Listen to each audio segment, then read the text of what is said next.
প্ৰতিটো ক্ষণতে ভাবিব লাগিব যে আমি আমাৰ সংস্কৃতি। নমস্কাৰ বন্ধুসকল, মই কৃষ্ণমণি বৰাই আপোনালোক সকলোকে আন এটা নতুন ভিডিঅ'লৈ স্বাগতম জনাইছোঁ। আপোনালোক নিশ্চয় ভালে আছে, যিহেতু ভোগালীৰ বতৰ সকলোৱে নিশ্চয় ভাল। এইবাৰ আমাৰ ভোগালীনো কেনেদৰে পাৰ হ'ল তাৰে এটি সৰু ভিডিঅ' আপোনালোকলৈ বুলি আগবঢ়াইছোঁ। এইবাৰ ভোগালী বিহুৰ প্ৰথম দুদিন কিছু পৃথকভাৱে পাৰ হ'ল, কিয়নো এইবাৰ মই গৈছিলোঁ পাঁচঘৰীয়াৰ অৰ্জুন দল নামৰ স্থানলৈ। অনুষ্ঠান ভাগত উপস্থিত থাকি যে কিমান বেছি ভাল লাগিছিল সেই ভাল লগা শব্দৰে প্ৰকাশ কৰিব নোৱাৰোঁ। সকলোৱে ইমান বেছি মৰম দিলে, আন্তৰিকতা, লগতে অনুষ্ঠান ভাগো খুব সুন্দৰভাৱে পাৰ হৈছে। অনুষ্ঠান ভাগ আৰম্ভ হৈছিল কবিতা আবৃত্তি, চিত্ৰাংকন প্ৰতিযোগিতা, আকস্মিক বক্তৃতা।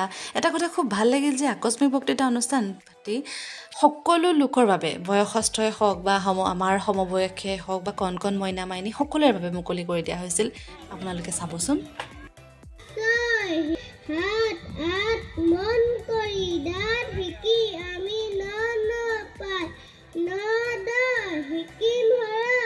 কবি নলিনীবালা দেৱী জনমভূমি মেলিলো প্ৰথম চকুত তোমাৰ কোলাতে আই জনমৰ আদিম পুৱাত মুৰি মাকো চকুত তোমাৰ কোলাতে হৈ জীৱনৰ শেষ সন্ধিয়াত।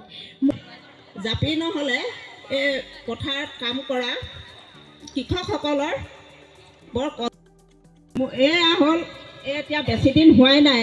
যেতিয়া ক'লে যে আমাৰ ইয়ালৈ ৰাইজৰ খবৰ আহিব, তেতিয়াই মই ভাবিলোঁ সকলোটিকে কিবা এটা ছাৰপ্ৰাইজ দিম।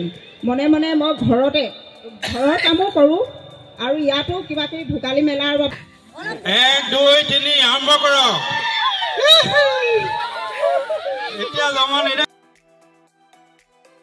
এনেদৰে আমাৰ দিনটো খুব ভালদৰে পাৰ হ'ল। আচলতে ভোগালী এইবাৰ বিহু খুব আমেজেৰে পাৰ কৰিলোঁ।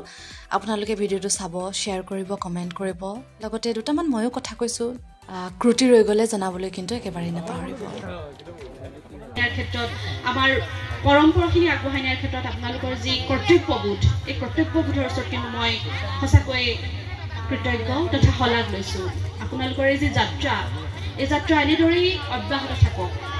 আৰু প্ৰত্যেক সময়ত আমি কিছু স্থানত দেখোঁ যে ভোগালী বিহুৰ যিটো আগৰ মাদকতা, পূৰ্বৰ যি মাদকতা, সেই মাদকতাখিনি ক'ৰবাত হেৰাই গৈছে। কিন্তু ইয়ালৈ আহি আজি যেতিয়া হাঁহ ধৰা প্ৰতিযোগিতা পাতিছে, কবিতা আবৃত্তি প্ৰতিযোগিতা পাতিছে, বা বিভিন্ন ধৰণৰ খুটাত উঠি হাঁহ ধৰা প্ৰতিযোগিতা, কিছুমান বস্তু মই নিজেও দেখা নাছিলোঁ। আজি ইয়ালৈ আহি মই দেখিছোঁহি। আচলতে মই খুব বেছি কৃতজ্ঞ আচলতে তেওঁলোকৰ ওচৰত। তেওঁলোকে এনেদৰে মোক নিমন্ত্ৰণ জনাই আনিছে।